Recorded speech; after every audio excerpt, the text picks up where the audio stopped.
Bonjour à tous, c'est Ejohan. Aujourd'hui, on se retrouve pour parler du match Espagne-Suède qui s'est terminé sur un match nul, on va dire assez décevant parce que je pense que l'Espagne est passée un peu à côté de son match parce qu'ils auraient pu largement gagner et la Suède aurait aussi pu gagner parce que justement, même s'ils se sont fait dominer tout le match, on va dire qu'ils auraient pu marquer sur les quelques occasions qu'ils ont eues et on va dire que ça n'aurait pas été immérité non plus. Donc en première mi-temps, on va dire l'Espagne a totalement dominé le match donc, en possession, c'est-à-dire qu'au bout de 20 minutes de jeu, ils avaient 90% de la possession de balle. Mais après tout le reste du match, c'est resté un peu près pareil, même si on va dire la Suède est un peu revenue de temps en temps. Mais l'Espagne, voilà, tactiquement, ils ont vraiment dominé la Suède de A à Z.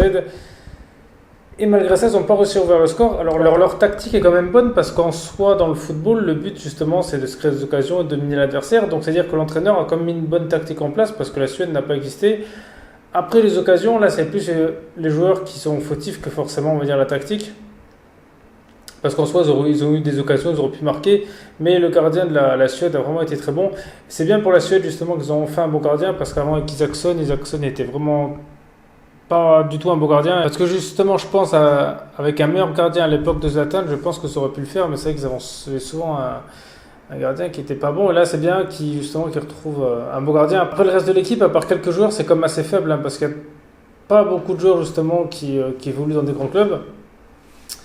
Mais malgré ça, ils ont quand même réussi à bien tenir contre l'Espagne. Voilà, ils avaient une solide défense.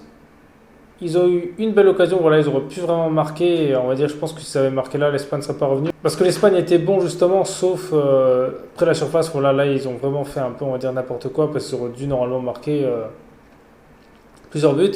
Et la Suède qui a été complètement dominée. Bon, je pense que la Suède, vu comme ils ont joué, à mon avis, ils n'ont vraiment aucune chance de gagner 7 euros. Parce que ça se voyait justement qu'ils ne jouaient pas la victoire, alors que je pense qu'ils auraient pu, justement, l'entraîneur qui a même fait changer en deuxième mi-temps leur meilleur joueur sur le terrain. Donc j'ai trouvé ça un peu bizarre parce que on va dire c'était le seul joueur qui était capable de marquer. Certes, il défendait un peu moins, mais bon, le but dans le football, c'est comme de marquer. Donc là, j'ai pas compris. Et l'Espagne, moi je dis même s'ils ont fait un match nul, ils font partie comme des favoris parce qu'au final, s'ils avaient marqué un but là, ils auraient gagné le match facilement. Et quand ils ont gagné leur première Coupe du Monde, c'est un peu ce qu'ils ont fait, c'est-à-dire qu'ils jouaient un peu comme ça. Donc c'est leur tactique justement d'avoir plein de positions de balle et d'essayer de marquer juste un but parce qu'ils ont gagné énormément de matchs justement 1-0. Même s'il a dit qu'il ne jouait pas comme ça, je pense que sa stratégie justement ressemble beaucoup à ça. De toute façon, c'est l'ancien entraîneur du Barça. Le Barça, de toute façon, a toujours été connu pour jouer justement la position de balle. Là, c'est exactement ce qu'ils font. Maintenant, justement, il faut des joueurs qui sont capables de faire la différence. Et c'est ça qui est dommage. Mais on va dire que s'ils continuent comme ça, qu'on va dire leur tactique est un peu plus efficace contre les autres équipes, je pense qu'ils peuvent quand même aller loin et voir être l'un des favoris de l'Euro parce que dominer comme ça, pour l'instant, il n'y a pas beaucoup d'équipes qui l'ont fait voilà, dans un match.